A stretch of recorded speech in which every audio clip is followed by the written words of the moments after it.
Ko kore ke u whawhamo he tala malo e whanua, pia ko kore ke u whatapo atu ki a hoek, ka ma hata kilotu, pia pe he whoki ki he kainga tonga ko toa pe, o mo mamata mai ki tau POLOKALAMA ko ia i he weekend, ko e whawhango SAIONE, aia ko ma o atu i he wiki ko toa pe, pia ma whaiwhika o SALESI VAKA, pia me sene asteria. O ko loto ki u taitai ki mo tolo kainga, ko mo os ilotoni ki tau POLOKALAMA, pia ko pehe whakating mo tolo ko toa pete, mo tolo ki whanongoa ai POLOKALAMA whawhango SAIONE, o ko mau loto whewhia, pia mo taitai ki mo tolo, ki tau kau whataha i he POLOKALAMA ko ia ki he weekendi. I he ahoni whoki ko i heni, pia mo whaiwhikau SALESI VAKA, pia me asteria, pe he whoki ki a Mispani, pia me Okalani no Sila, ke mau whahoko atu e tau POLOKALAMA mawahe koia, whakaweke ki he weekendi, pe ko loto ki taitali rei whaiwhikau, taitali rei koe, ki he POLOKALAMA i ahoni, whewheha ke whaiwhikau, whewheha ke Australiana, kontine ni tipa matunga mo iai i he ahoni. Malo bitsolo, te ke ulawe ke, te hui mahu inga, ko ke whakawa ke ta POLOKALAMA ko, na ta, o kuia ai loto hohaa, ai POLOKALAMA ni pe kuke i whekoa. Kuke Amerika, kuke Tonga hui ko si, ko whanongo ki o rea taitari, o kuke POLOKALAMA mai kai i New Zealand. Pea o ko wongo i rewa ai mawhana lahi o kuloto, he mahino ka te au o mo uia se kau he o kuke move around. Pea i kai ngata e solo ko e lea ko ke whai, mahuinga o pita whanuani ko uhi he koe ni o kula lelei ai whanuani. Pea i kai ngata i ka o ku malohi ai matangi o whatatau ki he ea vela, o ku nehanga puhi i wawe atu kai, mau haki i ea o ku ki moko ange e solo. Ko family o ku nonga pe whanuani, pea ko family o ku os mahino pe ho mau alunga, o ku mau i he hotere, pea i he weekend pe, a meafi, na e ko whainolo ia ai insiwa, o nau te ha o whai tā i kotoa ai umea. O ku hange koe o ku whai haki i fuhu whakalongolongo ai solo. Ka koe ki maheni tau kei tau nofo fuoloa talo i kuhene tahiwa fitu iwa. Pau whoki ki New Zealand i he kau e hongo pulu maua. Pau toi whoki mai tahiwa hiwa. Pea ku foki mai ko ia ko foi whakaware ko he tau he honga pulu ki mua o kui kai toi whai foi whakaware ko ia ka hau me tau kei ko ia o ki fuhu whakalongo aki. Pea ko ia e solo o mau kei lue be pea ko nauhanga o process mai ai claim i lahi taha e wheneta ko paanga ua mano to luafi whahu mai ia. O kui kai ko takawenga e paanga solo. Ka ko e takawe ngā ki he tangata kune mui ai whinangalo o e otua te hei kai ha matapā e tāpuni. E whaawa e matapā ko tōpe. O kai bea uhinga ko kei nonga i he hotere, he koutui te kai ose ka weinga ai otua. He ku kau pe moia, whakamaa ato e pureanga tonga, whakamaa mo e pureanga Australia. Pea ko e taha ia. Kau honga pulu e ku JB, Justice of Peace. I sene tau e nima i tiwai, pau hiki mea ki Capital Town, tau e nima ai, pia nā tok to'o pe, nā tok whakafok pe JB, ko hui ko mahui ngā i ang he whekau he ui nai whai.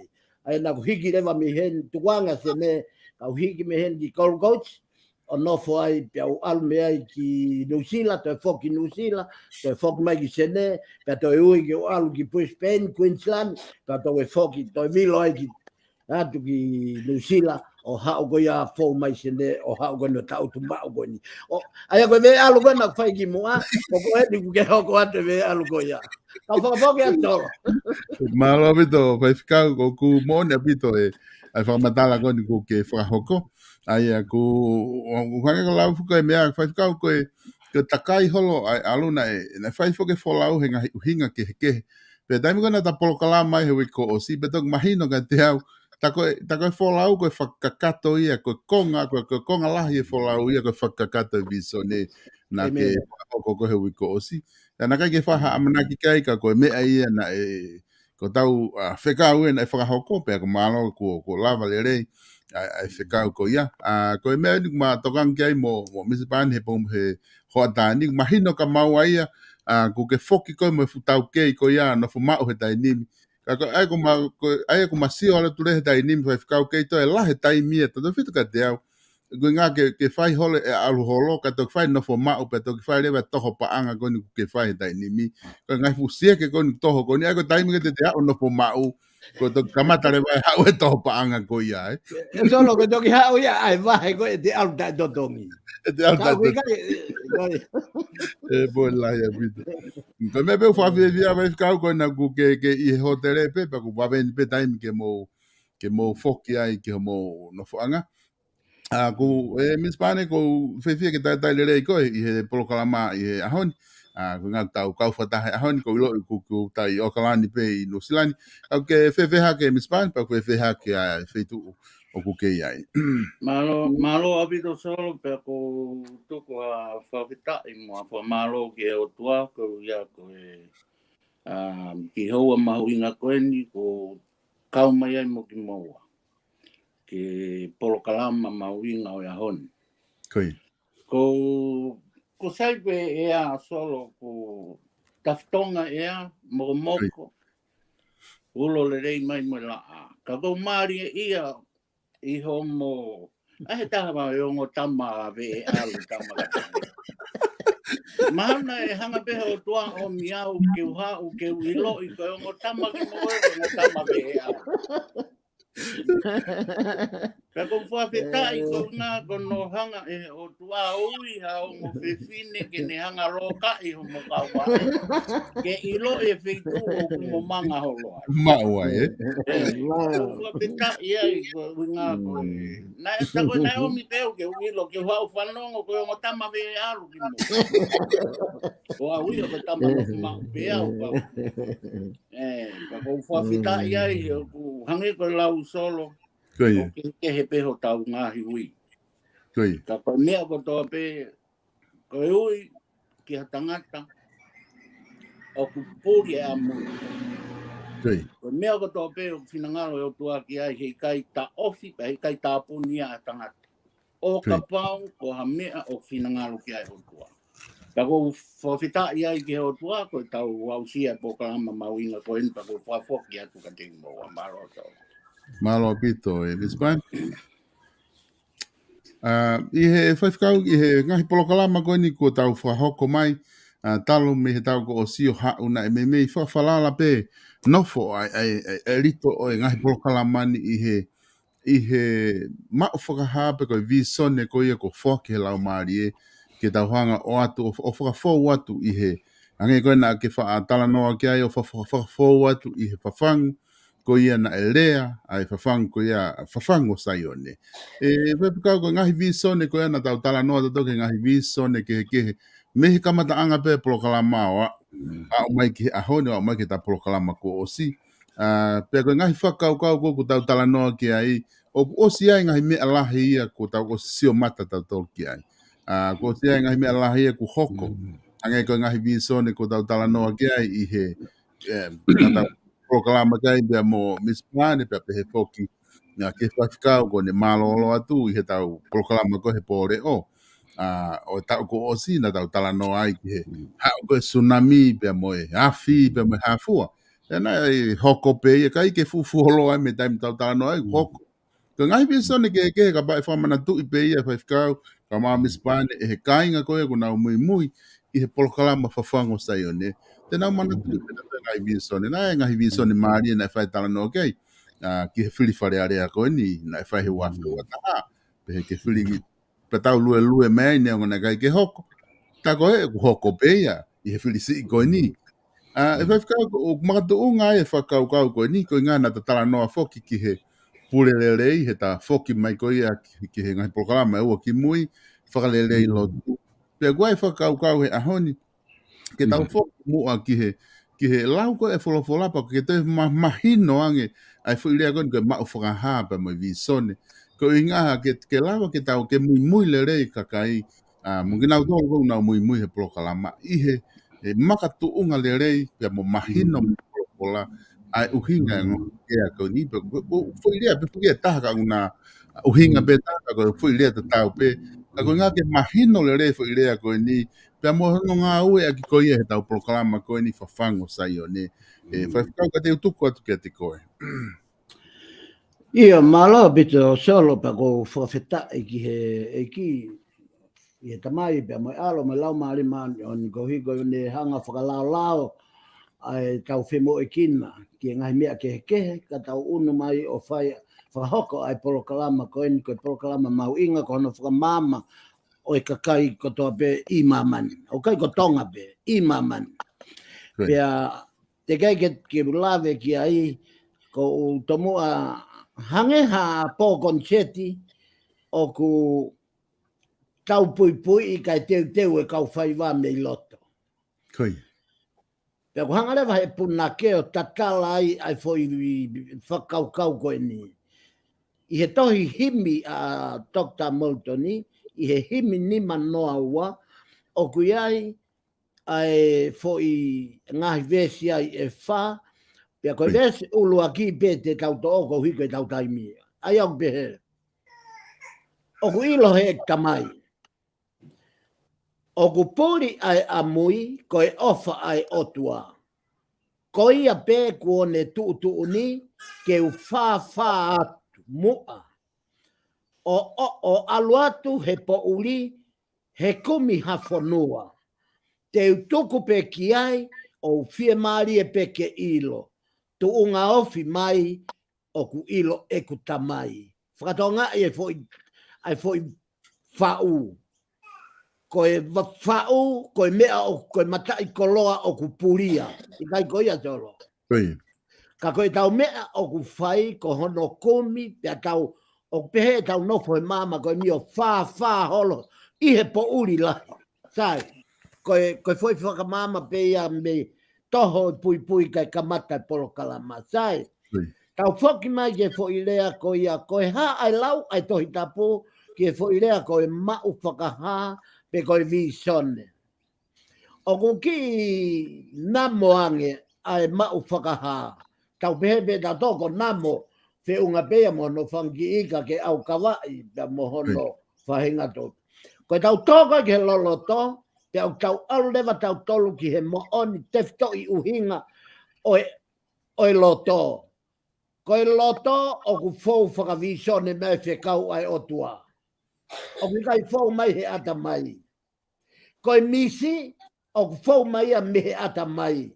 Pe o ku ia e nau tolu, nau tau keiang he lea whakapitania, koe full mind, pe koe ata mai loi. Aia o whakatewhitoia me o ngongo sia, mo hela ia, pe a mo stress ata mai, pe ku hoko ai ha palo palema, pe lava lewa ke tau misi, o toi whakamanatu ai nofo toka ai mau o tau ata mai. Koe viso ne, koe mea whakalangi ia, koe mea whakalangi ia solo. Pe koe mea whakalau maari ia. Pe koe mea koe o ku tau te whamatala ki ai e ahoni, koe mau whekau o ku uhinga ki he tokotaha o tala whekau. Koe whailea koe mau, koe uhinga ia ke tokotaha ko uange ki ai whekau. Ikai koe ia. Mau. Ko mau e whakaha me he minista. O kua mau e whakaha me he tui. O kua mau e whakaha me no pere. O kua mau e whakaha pia me he tangata eiki. Ko e uhinga ia mau, ko ha tokotaha ko ne mau ha whekau. Ko e whekau, o kia e taurea ki ai. O ku eiki ai whekau, ka e tua ai tokotaha koe o ku ave ki ai e whekau. Ko e whekau o kia hano mahu inga e solo. Ko e whekau ko toa pei mamani, ko e whekau me he tui, ko e whekau me hau eiki, whekau me no pere, whekau me whare area, whekau me pure anga, tamai, whae, kainga ko toa pei. Ko e whekau ko toa pei, ko e fufoi fotokopia o e tala whekau ai otua o ku toko taha pe otua o kai toiaha otua o ua aki. Otua o taha pe. Pea koia pe ai whekau mahu inga taha, koha whekau kua tō mai mei he toko taha, koe taha i otua whakarewelewa, kako sihova. Koe uhinga i e tala ai mau whakaha. Koe ha whekau o ku mau mai. Hanga whakatonga e mamawha e mea, sai, hanga rewa e fo i lea koe mau whakaha. O mai ai mahu inga whakamatala i mai uhinga e whekau. Hanga he fo i lea koe mau whakaha, o tau ilo me toko taha mau whakaha, ai whina ngalo o he otua, i kai koia tolo. Ka pau he i kai ha palo fita, ka pau he i kai ha toko taha tala whekau, tolo. O ku whaka o noa ai mo ui he mama koe ni. He oku tau tui whakalotu, o tau tui whakapolitikare, o tau tui whakasivilaise, o tau tui whakatuku whakaholo, whakaponua, o tau tui whakawhamiri, o kai ai o tua ku mo ui. Taka paurewa e tao e fo irea koia koe mau whakaha. O ku he noa, pea mate noa ia kakai, pea mate tano kita e kakai, pea mate tamoloke kakai halapure anga, pea nau whai e mea koe tamate o whakamana wahe. Koe uhinga e mau whakaha. Koe mau whakaha solo, kau whamatala i atu ai mea koe ni. Koe mau whakaha uia ngai fo uhinga, ai fo uia ngai visone, pe koe mau whakaha ke ngai fo i mea la lahi e wha. Pakapau te e lava pea e he kau tōke tātou i tapu, o whakalahi ke nima, pe ono, pe fitu, pe walu. Ka ki he tau i tapu o whaa pe ngahi mea la lahi, o kune hanga whakamatala i mai mau whakaha, uaki. Ko hono fuke, pe tatala, pe whakaha, pe atu ilo, o kau kiha whaahinga mea. Mea kotoa pe, o kui kai koe lo tūpe, e tolo. O kai koe lo tūpe. O kui ai e mea, o te mau me he o tua i mamani kala mai whotu hau business. O te ke whotu business. Alo whoaki e ki he. O te ke whoaki koe ki ai. O ke whakatoka ngā e mau whakaha o ku ata ki he mea kotoa pe, malae kotoa pe, ai kona talea aki he polokalama. E kai ke tau toi whotu ha makatuunga ke he ka koia pe de toka ai. Ko siso kalaisi o ku whakatoka ai e mea kotoa pe i he universi.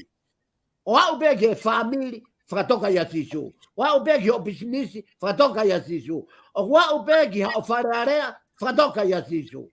Pea ka more makatuunga koia i mau whakaha. O kui taumu a warea whanonga e whanua, pureanga, siasi, family, mo i whakafoi dui. Sai, ka ngai fwoi mea ia mune hanga whakafuke mai mo tatala i he mau whakaha. Ilo o kau kia whahinga mea. Ka oate ngai mo ni mea koe ni solo, koe ne ospe koe iapea o ko kore atu, ko hinga koe tātoka taha, o tau kau ngā whanonga mo ia he polokalama. Koe mau whakaha, ka whakapipiki ki ai fwoi lea koe ni koe whakakarisiani koe hui koe tohi tapu. Ka ke mata tui koe mau whakaha o taua taina peia. O taua taina pea o tua ia he ne oangi mau whakaha. E o ate mau whakaha ia ki hatoko taha, koe a mea whakawhamiri, mea whakapureanga, mea whakafonua. Ka uhinga e ta whakapipiki fwoi lea koe whakarisiani koe no hinga o kaweinga FAFANGU SAIONE tohi tapu. Aia koe whakaha whakakarisiani, o whaoe ngahi mea koe ni.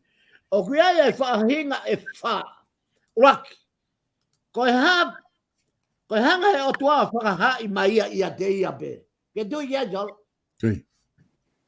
O kai ke toi hanga he whahinga tangata pe ko natula, pe koe hatoi mea he mo wini o whakaha i mai o tua. Ka kuhanga pe o tua ia whakaha i mai pe e ia te ia. Ulakia e mau whakaha ua. Kono whakahai mai e o tua ia. Hanga e o tua whakahai mai e natula. Ko e uhinga ia solo, o ku kai ataha mo fuike, he koe ngutu ia e o tua. Ko kai mataini ke ta tō atu ki he lolota, o i palo korema ko kai mahino e kakai. Koe fo yangi ko toa pe matangi, koe fo iulo ko toa pe laa, koe fo tonga toa pe vai, o kune whakahai mai eia ngeia mo lang e o tua. Te aku mui mai ai nguto e o tua, o kia e ne whekau, o kia e ne fie mau, ki e whonua. Mahalo pe mahino ana tula, Mahino. O hono whakahai mai e o tua ia, ina tula. O kia hano ngahi potohi. Te ako tui o mahu inga au pito ke uhanga lau ia te potohi, ko hono inga he ko ta Polokalama au whate video toi tapu. Aia solo o mahu inga au pito. Sa me hongo full mahi wa. Pe koe vesi uruaki ke vesi uno koe kau ki lau i whakavave. O kai ko lau eni ha malanga koe lau eni Polokalama haua pe taha. Aia o pehe lau e folfola. Koe ngai langi o nau kala ai nau ia o tua pe o whakaha e ata ai ngahi ngā aue a hano ni mā koe aho koe o kune puaki tala noa ki he aho koe pō koe o kune whana mea ki he pō koe o kui kai hua aki hare o kui kai ke hai hakupuirea ko hano leo o kutai whanongoa o kuasi atu i hoi whanua kotoa e ne o tutohi pe au e au ai lea ki he ngata anga o mamandi. Ke te niti, ma ai la a kone o sfotu uia.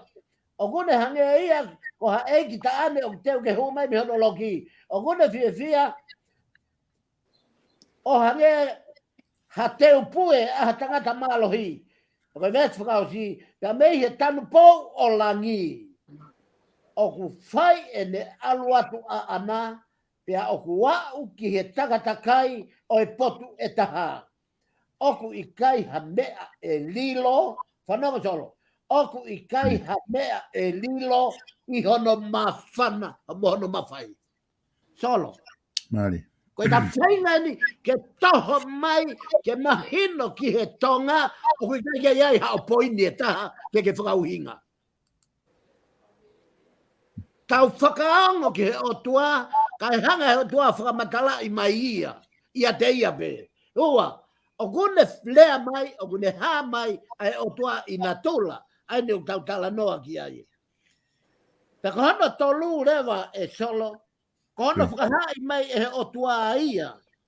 Ia teki tau tolu. Whakatongange solo ai foi mooni tae mauea goia. Ta koe o toi hape o tua ia koe. Pea toi hae o tua ia. I kai goia. Malila. Maari e lahi. O maari e lahi. Pea ka paurewa o ku ulunganga ha mai o tua ia koe. Koe hae mea ku ke lolomi ai e leo. Oe o tua ka ke angi mui. Pea ke alo he, pea ke alo tamate, pea ke alo tae ofa, pea ke alo kape kape, pea ke alo tukuhifo e whamiri koe. Aki aho kita. Whakaongo ki he otua. He koe otua ena o kuia koe. Aia koe foi poini hano tolu. Ta koe poini whakaosi rewa, o whakahai mai e he otua ia i he toi tapu. Aia koe whakahai mai e he otua ia i he toi tapu, o koe toi whakamoni ki ai ko ua ti mote.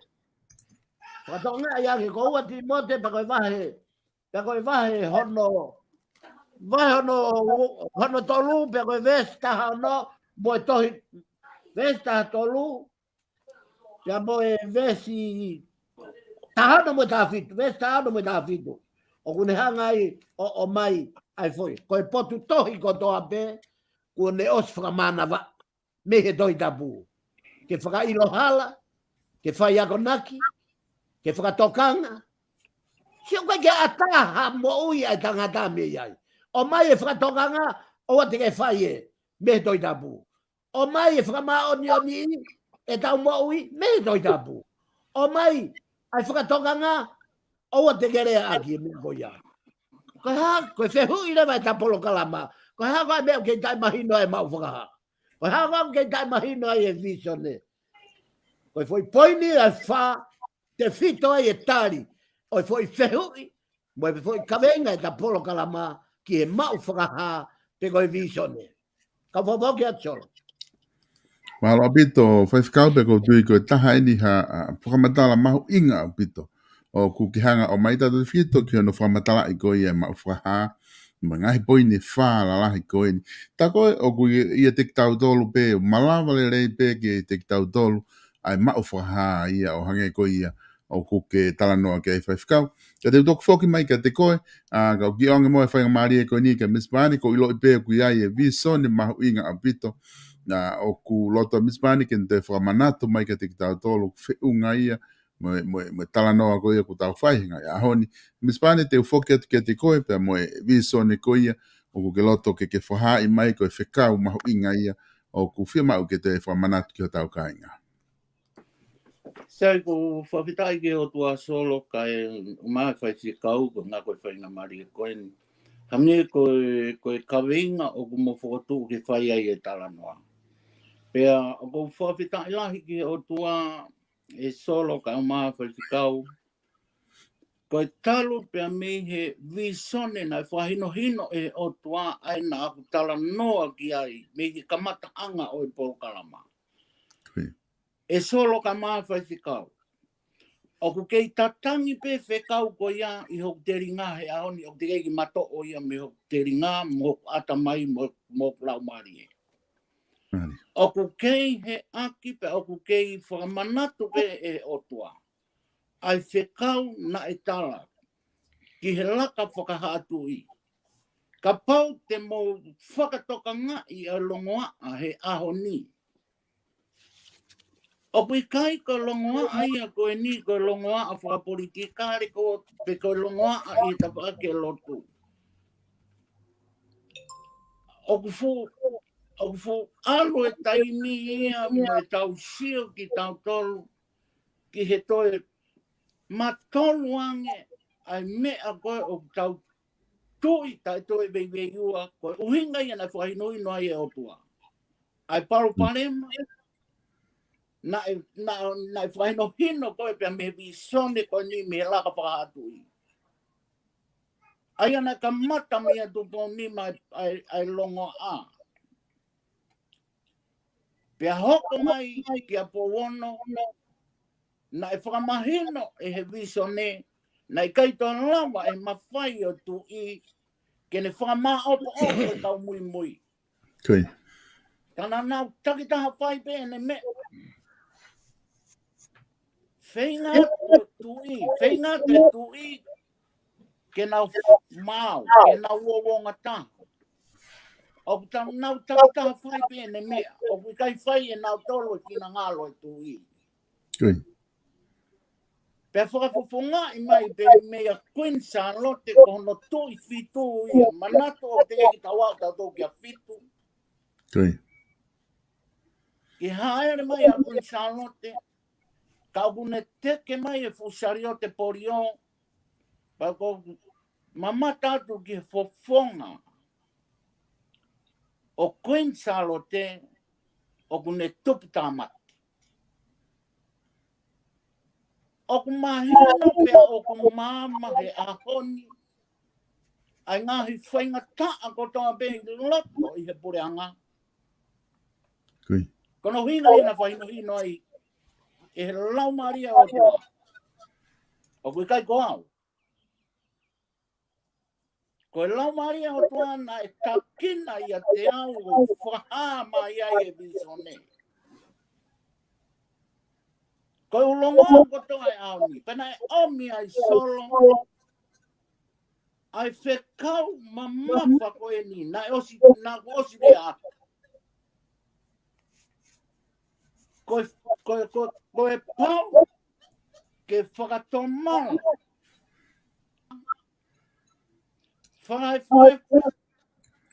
Whakamerino, because kore whakamore more, whakamore more a. Hei kai te tautoea o ki tautolu ki hatu unga i he ahoni o whai atu o ka pau. He koina ko osi hoko mai a Queensa lote pia moi poi. Pua mahina tautea. O ku hao a Queensa lote he o ku i kai whina ngalo le lei a Queensa lote ke mea hoko he pure anga e aoni.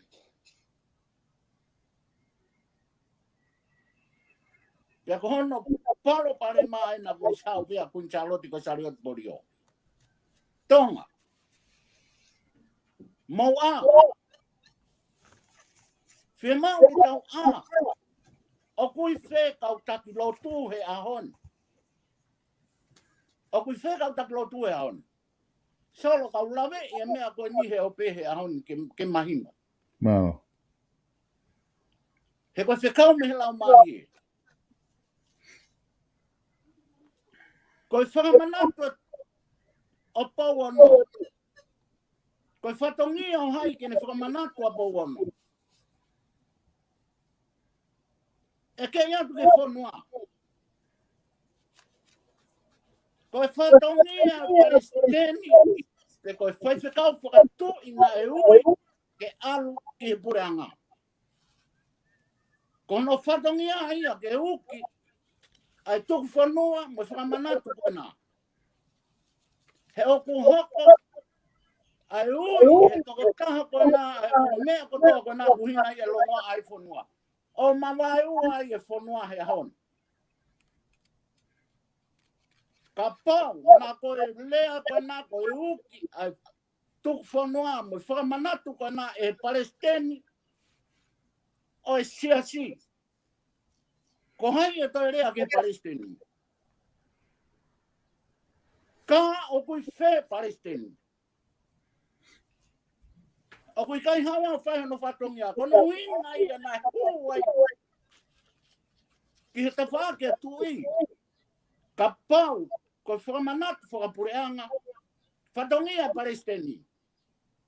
He koe uke whanua ke whakamanatu a pauon.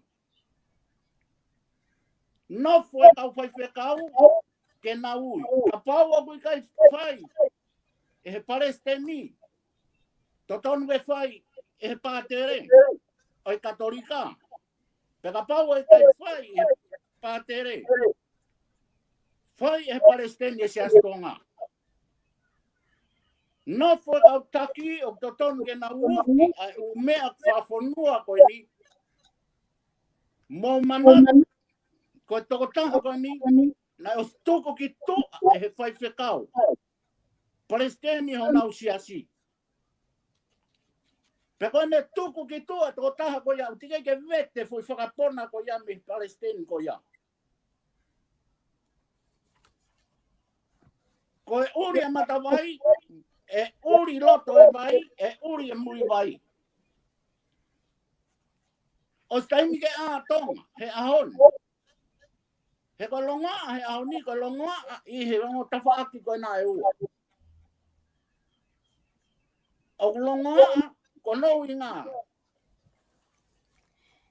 He huika iaha nau koini whakapolitikare ke nau kai os ka nau hau nau tolu o tala noa I e mea whakapolitikare. Pea o totonua, ke whakatū, ke le sisita o nau sias. Kai maa mea o nau tala noa ai, kai whakalongolongo e kakai. Ko kulave I mea koe ni solo fe o longa e kakai o sian ko ia, o kai nau tō longa nau tō I e politikare. Mari. Ue sia. He o toi e kau whai kau me mui. Kai teke utoa mai e tama koe ni o teke u mea ko nau whatongia tō tonu ia o tō tonu ke nau whai. Ko hinga I a longa a koe ni. Pehi kai maa e u mea koe ni solo ka pau e kai ki asi mai e kau whai kau o whai o nau whatongia. Ke nau uki ka pau koe whakamanato whakawhonua. Koe whakamanato e pau ono. Tonu e whai a Palestini. He konu whatongia, he koia o tauto I he tawhaaki o tui. Ka kou whawhoki a tsolo, koe mea kotoa koe ni, o kou lea aki he haoni, kou whaam ke a uatu. He o totonu ke whakakau he o fu. O skaimi ke tauwhi he ulahi rongoa. Ka hui kaipe ke e a mai, o kuiaha fo I māmai a, o whakatatau ki he malanga e forforapa mo tui tapu. Ka whawhoki a tsolo. Malo opito, mispani pia ko tuiku mahino opito. Ai whatala noa koe kuki o mai pa mono whamanatu mai ko ia. O e visone o laka whakato tangata, pepe he whoki he whekau. Maho inga koe kuki e whamanatu mai. Na asi he visone ke whatomala, whanua, whaefuefu. Kore whakamore. Pea whakamore aki. Pea koe whakamore aki. Ko tahai ngā hi whakaukau I visone o maho inga ke whamanatu e whaiwhikau koe o koe e whehu I heni o mai whikau aki pia mo e whamatala koe na e whakahoko ki he whaikehe koe o e visone pia mo e misi na whaikea tala noa ka ko mai e tō taha koe ni e whehu I koe ni whehu mo ke whaiwhikau koe whe ai misi na e hoko ke Nebuchadnezzar. Koe ha e ne whakatonu rea ki ai, pe koe mau whakaha ia, pe koe maka sia pe hange koe misi. Ia, solo, koe ngahi whehu I pehe, mana tui koe tohi tapu na toki whakamatala e tohi tapu mo whao tātāna ki hono ngai historia mai mei he oui koe tohi tapu. Koe. Ko mea ko whenga ki ai ko I koe whangi, o koe e whanga ki I whehui, o ko hangei ha whehui whakawharesi. Ka kouhi o mahino le leike, ka pau koe karistiane ena. Ka pau koe toko taena ko whanau whau ene mo ui, ka pau koe toko taeni. O ko os mahino, koe whau koe o tohi kohono hike tohi historia, na e toki whai au pito ia ki muini, pe na e toko lahi kakaia na e kenoni e na ngai tohi o feila. I kai koia. Kai pasi pe foi toko tolu hiva koe na pia me fuaka motua. Ai o whehu I mai ai. Sai, te tau whehu I rewa, koe visone en, pe koe mau whakaha, pe koe misi. E kei tonu pe ia whakafuaka motua, ke tau pehe koe misi. E kei tonu pe ia ka pau te tau pehe, koe visone. He koe foi motolo e nai lao. Whakamahino ange. Pea na e whakalea e liriu toi tapu. Mana tu I solo whakamore ka o atu lewa ki tala noa kovi ko tala noa palakumu whakalieria koe ni. Koe moko puna tolu awa te ita whinau na e to e toko tamu tonio na ori liu e toi tapu. Pea koe ku tala noa mo e kuvete. Koe ku tala noa mo e kuvete. O pau ke fe pak ke ko pau ke fe kau ake toi tapu pea mo e lau maari e ma oni he visione mo e mau whaka. Koe. Ta koe kai koe hinga tala noa whakarieria atuai. He historia. Ko hana o hinga ka kuia hamea whehala ke polokalama. Ta ko whakamore at ke ope. Ka ko hi koe mea kua mai he lau maari e. He kai ki toi a whea me iai. He te wanga hala I au. Ko whamatala kana ku hanga masio veteki mai he makamakasia o e ata mai. Ko hipe makatuunga I e full mind kana ku whamatala ki ai. E solo o kupovete visone ia bea me tohi tāni e la. He kuia ko to'o pulonga. Ko e mea nei lufi bea toki tatala. Ko hono toki tatala ena e toki whai he toi whakahai a sione. I he motu maka I pāti mo si. Kana I e whakawa motu a pe ia. Sai, nai whakatahai pe misi ia, nai misia se kope. Nai misia e balhame. O whakarea pe whakamutu a koe misi. Ka he taimi ku na hifoi a sisu. Pea pekia pea toi tu u. Pea toki hanga e sisu o tatala. Ai mahino koe loloto e o tuamo hono ulunganga nai fau whakavisione mai. Wha o katoa ia toi whakaha. Hei kai ke tau nofu. Aia ko whamore ati ke tō tā whehui. Te ungata peho ungata anga. Kai tuku ange ai mea ai lau maarie ki he lau maarie. Ke te whakamahino mai pe koe misi, pe koe visione. Kau whafoke atio. Koe, malo apito. Whaiwhikau ko tui mahino apito ai whamatala koe niku ke tari ke whehui. O tu koe ke te ai ha whehui asimai. Kone ia bete to kihanga o whakahoko atu. Ko I he whakakau koni ku whai kia tau tala noa e mau whakaha pe moe visone whaiwhikau ka ma Miss Pani. Kone tuu ko ia. Oku whakangata ai kakai. Ko ngā hange koe poine wha koni whaiwhikau na ki tala noa ki ai. Nai mahino o pito ai ngahi poine wha ko ea ko hai ai mau whakaha I hono whamatala I. Pea koe poine hono tolu oku uhinga o mātunga tai ku whehui kono whahai mai e o tua ia tek tau tolu. Ka koku whehui atu oku whakangata hawhainga mea ke te malawa ai ke te mau whakaha pe oku hange pe mea ka hatapua ki malawa pe ia ke mau e hataha pe o ka pau tene ia sisu kalaisi pe koe whaifkau ka kukutu pe kumahino atu ku whehui. Io, malo apito solo, mahino lelei apito whehui. E solo koe kia matapa, koe aho pe e te tau huai he matapa ke tau hanga whakakalakalasi ha mea he mo uini. O ku tau hanga o ku pate upulava pe au o palo mesi ato gloie o tu ea tau lotu ki ai. Mari. Koe uhinga ia o ku mo ui ai o tua, mo ui lau I tā niti, kai toi mate. He koe lau maari, o tua ko ia, o ku mo oni o tua ko ia he tau tangata ko toa pe. Sai, ka whoki ko whehui. Pe o ku whakangata ai mawhai ko ia, ka pau o ku ia tek tau tolo o tua solo. O ku lotonga teu I koe he o tua ki he mau whakaha. Tangata ko toa pe, eako mo tae ako. Ngau e pe mo e tau tai. Vare mo e poto.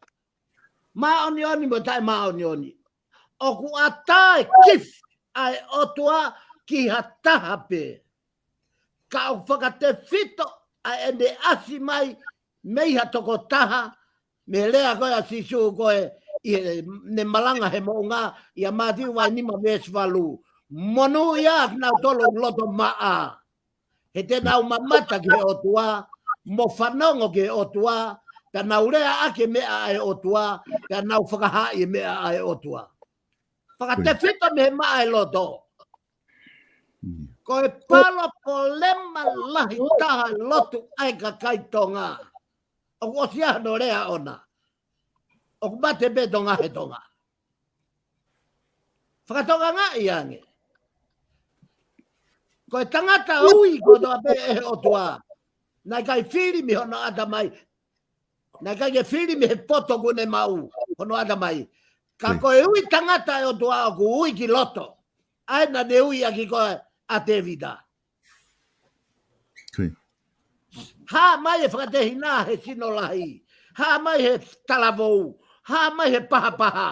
Ka talange he o tua ia. Samuela. Koe whiri ana ia e tangata. O kusio pe ia o ngata i tua. Ka koe tua ko ia mo i ka kano ko ia. Tena wefu ko toa pe whaitoka.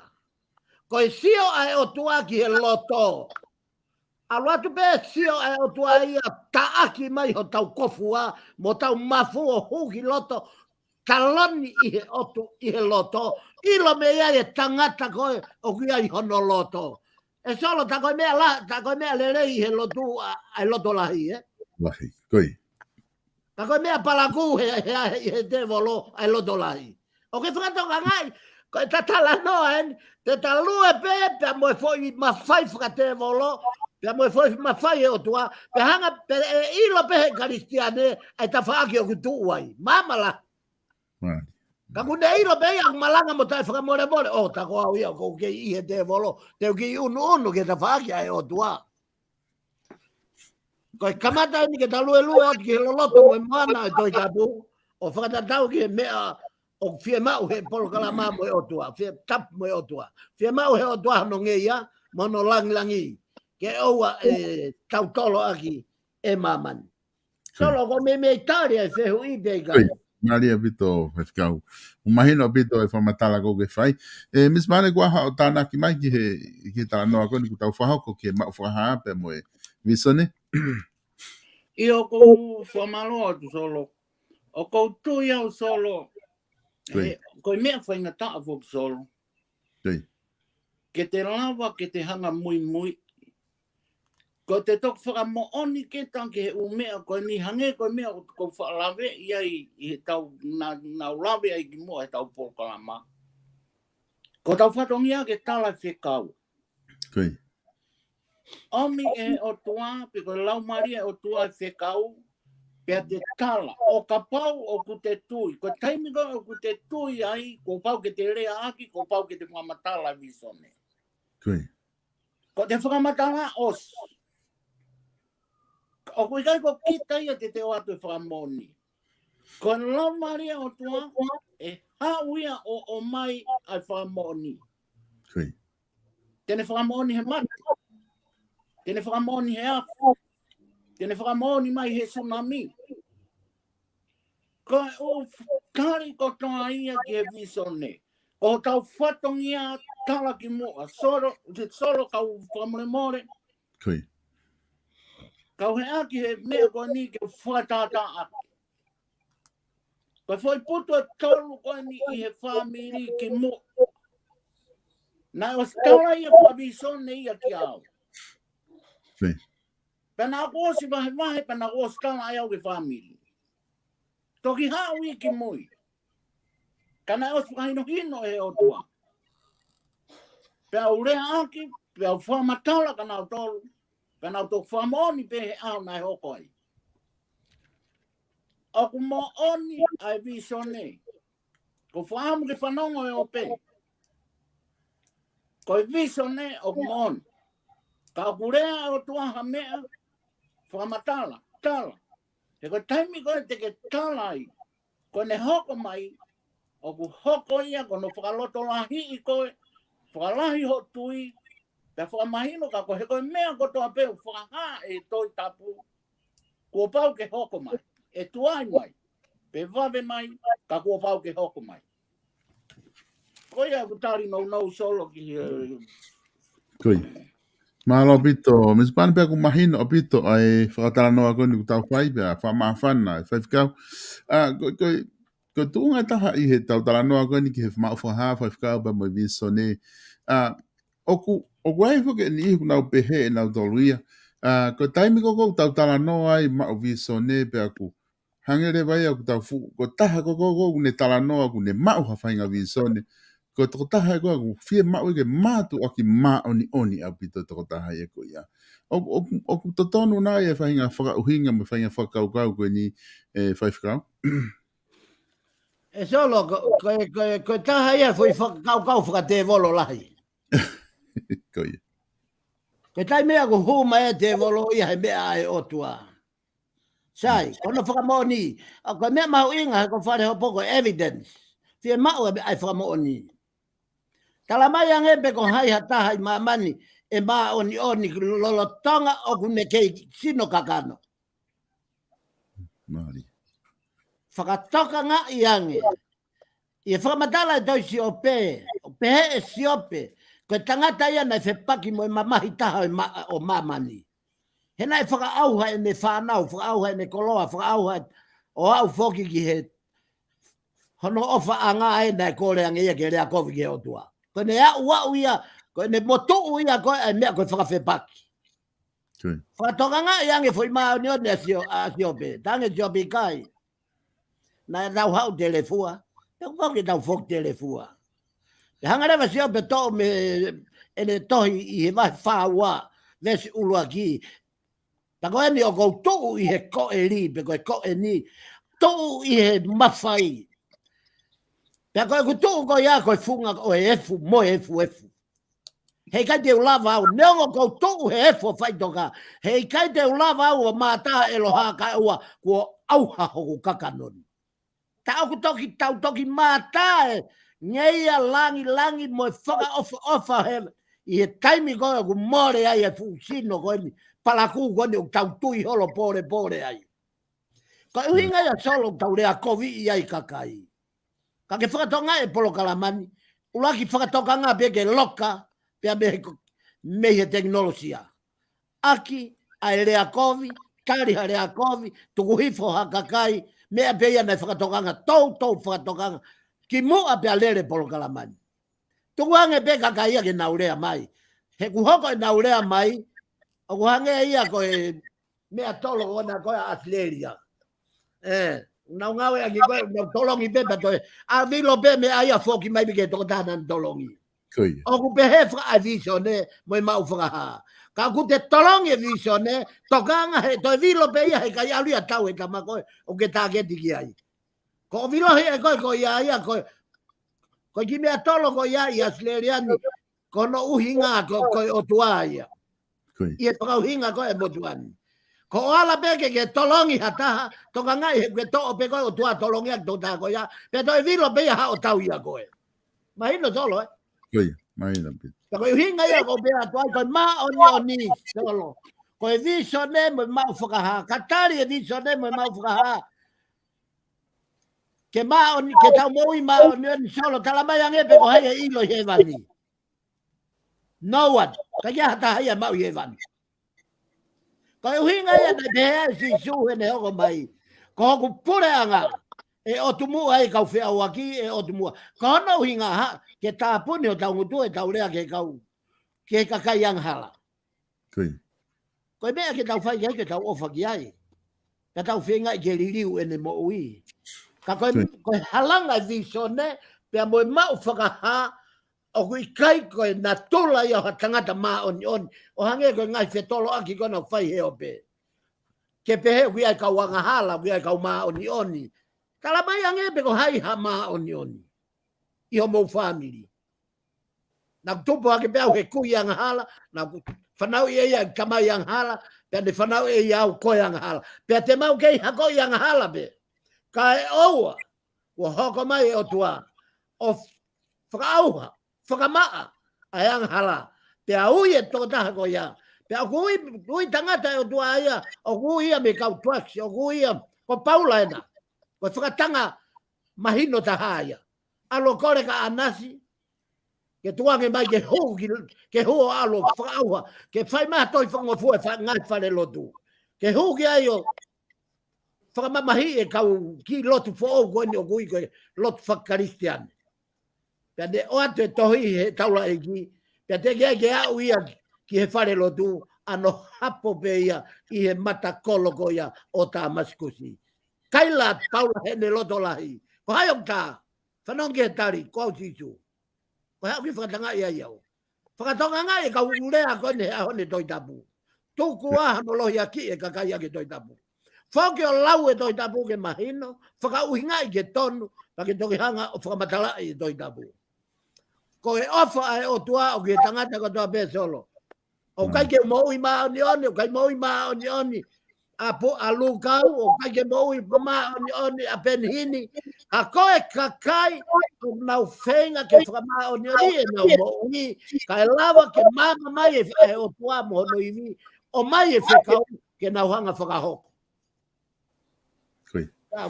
Ko tangata ko toa pe huata ka koe solo. O huata ke tō tāta e ako, ata ke tangata tō tai, ata ke tangata ngoue. Te a kui kai ko a tau tolu ke tau hanga whakakala kalasi, tui ka kai ho weiki. Tapu au pitoia. O kui kai hama o ni oni kwa kia hanga hala o kwa kia. Ihe toi tapu. Ko si su tō rā peru ke mau e na whai, ke ne pehe mai, ko e hanga hala ko e maa o ni oni e.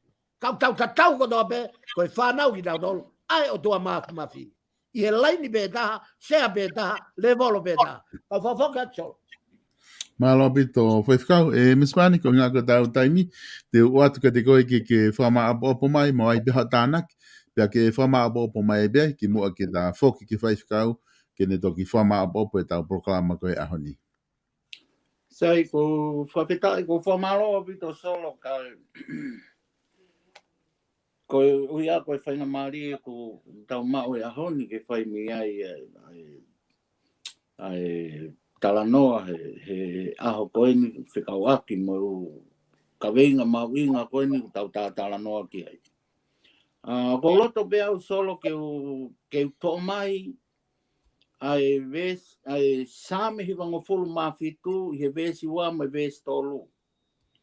Ko same koe ni o kai ke mamahe mi hok loto mo klau marie ai talanoa a te vita I he same koe ni vesi wa o ku kapu ia e he ao mo whakapo uri. E solo koe ahon. Pea koe kai koe huinga pe ia ki tong. Ka koe talanoa o koe ahoni ki kakai tonga. Ko o si kāpoi ki nau tolu, I he fu whakapauri lo o I mo ui. Ko hono moni ia. Ko tau osi whihia ki tau tolu I he fu kupenga, o taau o hala whanonga. Pe oku hoko hifo ai whatu sa me, I he foi kupu koe ni, koe whai totonu mo whakakonistu tone, koe pou ia hono taloni. E solo, koe foi kupu koe ni o kou whimau, koe foi mea ni, foi kupu ni, o kou hinga I koe kia I api veni, I he fua kawa kona koe ai nei talam noa I api veni. Kei whatonga ngai e solo, ai talanoa a te vita I he kupu koe ni. Koe whai mea uhinga tatau eni mo uhinga api veni. Koe whai totonu mo whakakonistu tone. Koe whakakonistu tone. Koe konistu tone o koe fu mea ma oni. Koe pouia.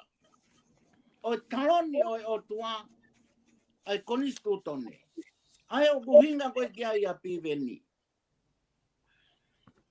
He kone uhinga api veni ki he konistu tone. Kone maoni oni e tauhi e konistu tone. Kone maoni oni e nau tauhi ki a tupa wono.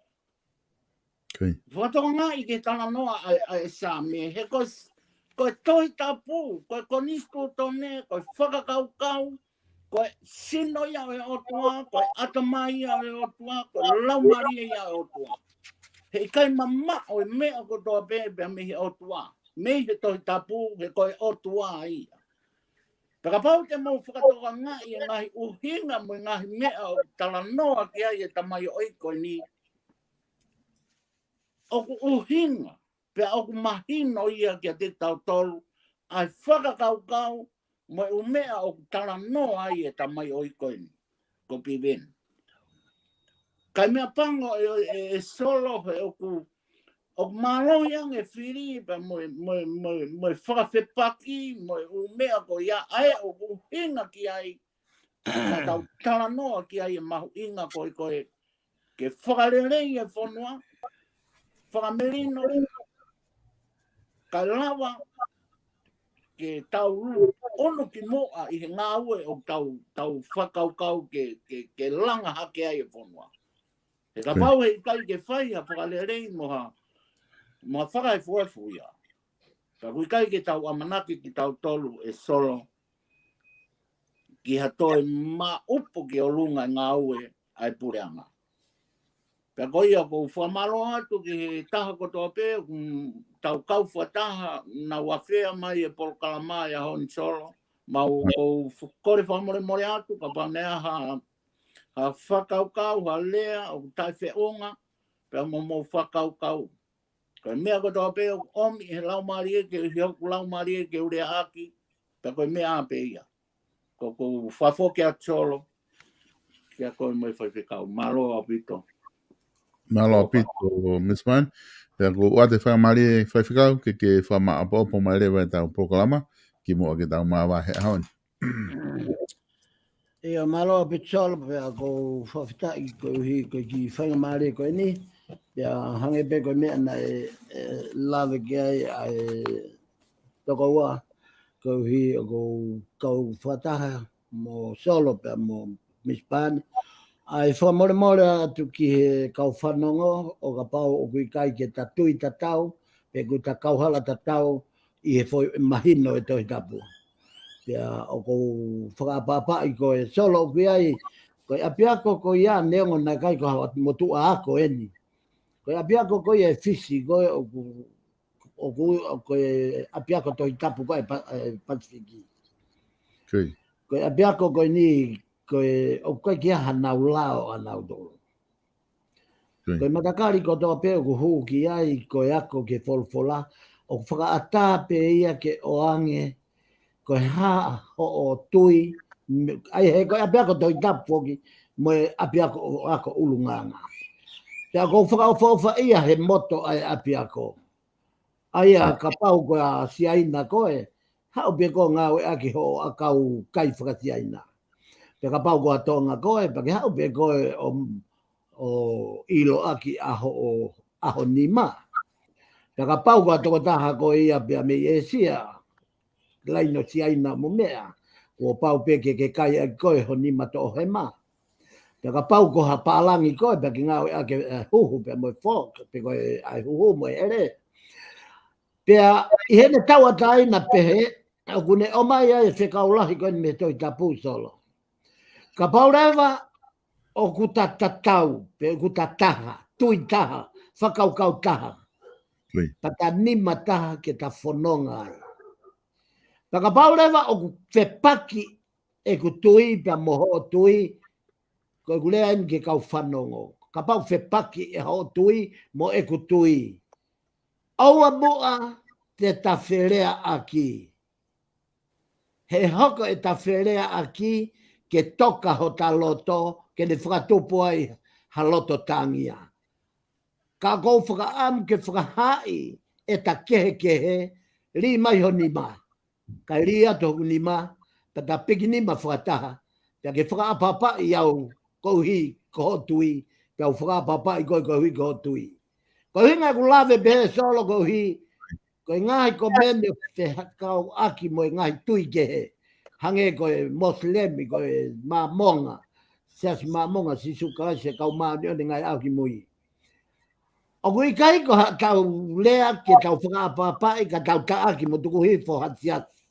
Ko uhi he koe lei polo peia mo foi koni tūtone lao peia e tangata. E whakamaa opo e mamonga mo ene lei polo ki he toi tapu. E whakamaa opo hindu e nau tui, me nau konistu tone kihe doi tapu. Pahai, e nau rea, e nau tui, ki e rei mo e nau rei polo, kihe doi tapu. Ko e uhinga ia e polokalama whafango Saione. Pea ko e uhinga ia o ka ke tuku hifua he polokalama hatui, whakasiasi. Ka o whakaapa, ko e whakaamu koe e polokalama whafango Saione. Ka kia hata kehe, li mahi o ni ma, ya li atu ni ma pata whipiktak. Ka ke whakaapapai, mai koe e tui kehe, ka o whakaapapai e tau ai kehe ho tui. Aia koe whama opo pe ia e solo, pea me ngahi mea koe ne e polokalamani, he talue pea kau tokanga ke taimi ke whama opo ai, o whakafoke a ngei amo no langi, ke o tua pe o tua, aua na whaiwhaiang ku mau kaiha asi, he polokalama a ngei amo langi o tua. Solo kata foke ke politikare, e sai pe ke uki whama opo me ai. Favo fafikao.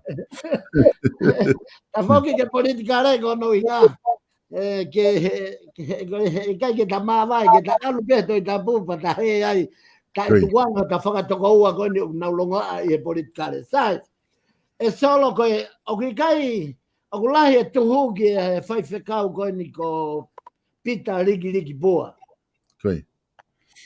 Pea lahi ono tā palasia o e tuhu, ko hi koe ngā kau whaiwhekau.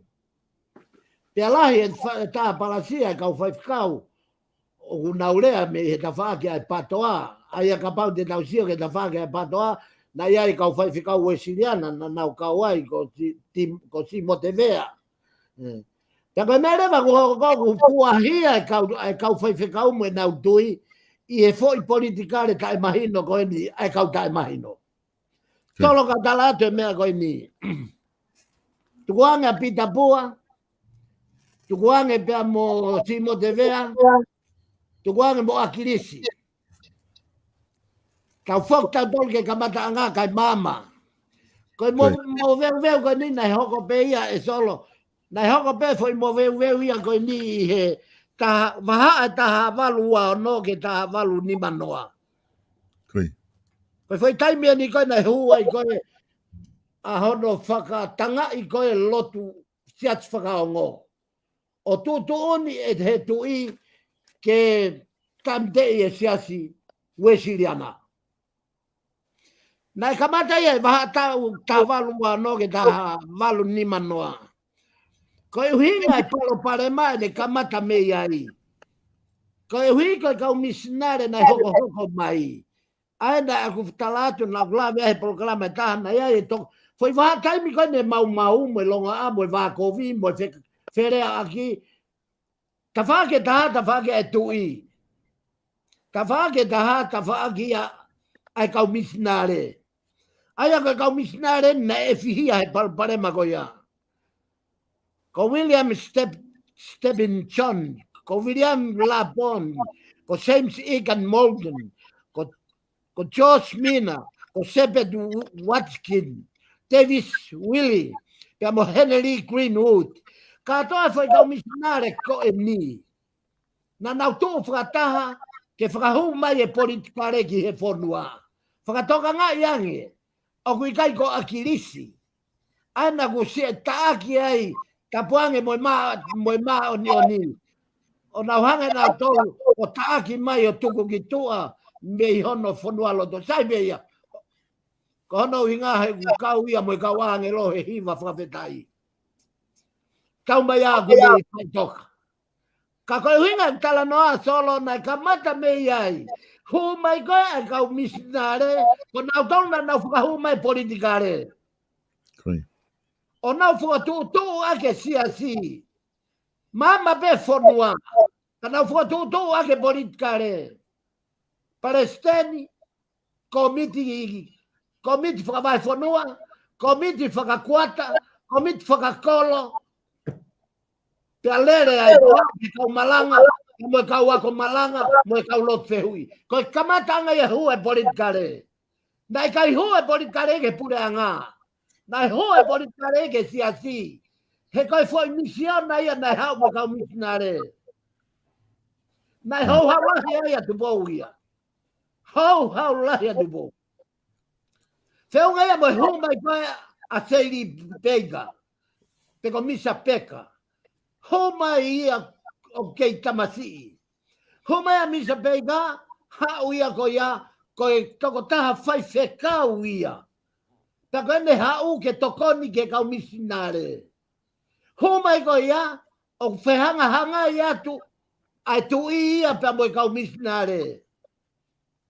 Te hau rewa a celebreka, o alu ia nofo ta wha ke tu i. Whakaongo ke tu i. Kamata anga e longo a, kamata anga ia pa ai afi, kamata anga ia tutu ko e siat whakaongo. O hoko e fu whakatanga lahi ko ia. Ko foi palpare mana i loto ai.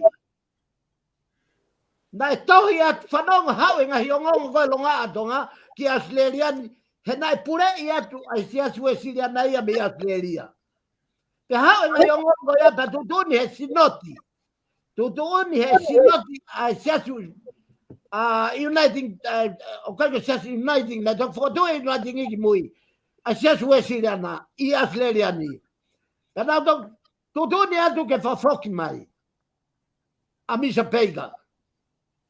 Lola tonga ko ia falala ki ai e tu i he ko ia he ku mau talanoa, mau ongongo, mau farei se kau aki mo e politkare he ka kia mahino ia ke tu i e politkare kia tu pou lua ki tap mo ia he ko hu ate politkare ia mo e kau misinare kia ko alatu ko ia he mea whai ai utune atu lewa mi he sinote aslerea whafoki ma misa peika. Pena e hao a misa peika i e foi ota ko ia. O hao ai a misa peika o na wakataha mai pea moi pare mia tonga. Aina nai pekia. O pekia fokia i Nusila, nai pekia i Nusila. O mai whakawhare mahari whakawhare pekia i ai. Lolo tonga ko ia kui hena peika. O nau konferenisi hen mo nau whakataha tutun lewa poki mai. Pea alu lewa misa peika koe foi whekau nai pehe. Te foki ki tonga i e tutune a sino tike whakafoki mai e ne u nau mo e ne u mea kolona e alu mo ia. Te kone alat ko ia toi wakataha pepea moe pare mia tonga i he ene ave ia ko peki i Nusila. O na wakataha ai. Alatu ko ia kamata e whau ai foi tai totonu. Alatu ko ia whakaha ki e tui kia tu pou luaki, kua tutune ange sino tike foki mai. Te osko ia, te hui ai tu pou luaki ia, he kai teke foki koe. He kai teke foki koe. Ko talano ani ke kamatanga i longo a. He kai teke foki koe. Teke hau koe, koe pare mia oku, o tonga. Te teke hau koe tau tok tawhaki, teke minista, teke ma, o ngā ue ke foi minista, koe minista ai ai komiti ki muri. Ae ko komiti muri o whakaongongo ki ai a tonga i he u whekau mo e mawhai mi Australia ni. Aloha lewa mi peka ia tautu ai. Tau te foi tuunga paremia, mau mo e foi tuunga ko ia, mau mo e foi tuunga ko e paremia tonga. Pea mau mo e foi tuunga whakapanga, minista panga. Whanonga e ko Australia ni, kua si tuange e ia hono lakanga heni. Ka e balu ia ki tonga. Ko kamata anga ia e longo a a. Ae o tau kore me Polokalamani. Longo a na tolu he fu. Mea na e toki hoko pe ia. Kumi ke kamata anga. Ko e hinga ia o e wā o tere mo i korisko dupou. Na e whakate fito ia misa peika. He na ia e mea, na e tarangata ia misa peika. Ki he tutuni whakamisnare. Sai, ko whakamā pōpo rewa i ta Polokalama mi ai. Te talere hoko whakamā o pōpo i e historia ko ia o e hua e politikare. Ko hono i ngā ke mahino na i kai ko e pure angana na o kamata politikare. Ko e pure angana e kamata e siasi. Tāku kei politikare pe siasi he taimini. Sai, ka paurewa tukuange politikare me pure anga. Ko e hinga ia solo na akulave he Polokalama o kuna teka kehe pe. Koi. Kaka alu pe hono alunga. Pea koe ne tonu ia me toi tapu. Koe tai pete na e hawa e siasi o heka he puranga. Pea alate puranga o heka he siasi. Pea tena whepaki. Koe mea pe taha. E uta he taha. Fua he mamawha he taha. Pea koe mea rewa hoko. E movete kakai ia. Koe hinga ia solo kou pea tuai. ai mahu inga ke ta whama op uhinga foi rea koe politikare ke mama ke kakai uhinga politikare na ikai ko pure anga na to foto pe pure anga ai he ko ditu tone na to fo ya o politikare ke pure anga ta val finima kana ka kimo ai ta val wano ke ta val finima os politikare sia ta ko ya glere sia suesi ya na ya honi ko ke ko ni ko problema ko ni e ko ni stuta me uesiliana fana ma sol ka talate me agoni ko ni stuta me uesiliana ano tu ai na fa ko he ka misdare ano tu ai apita pua sai ko ilo e pita pua mi hai lo donga ko sino ta tonga ya ka talato no hinga o que ai ka fare o que ai ka tu i moi o na te ke moi mai Ihe malahi Wesiliana. He koe tūtoni ai koni tūtana Wesiliana.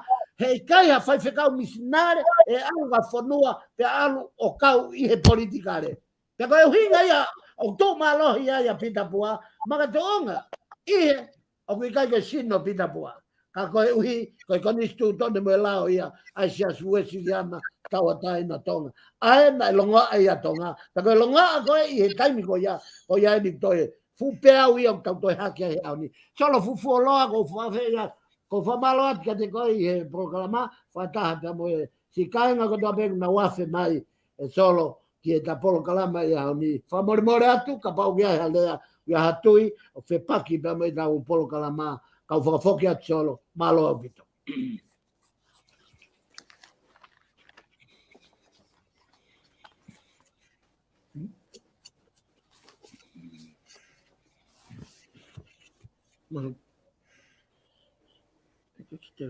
Mahalo, Salis. Iya. Puria tangata. Saya pilih apa itu? Mana ya di program. Kau sai malo. Iya, oke. Oke. Iya, bye. Iya, bye.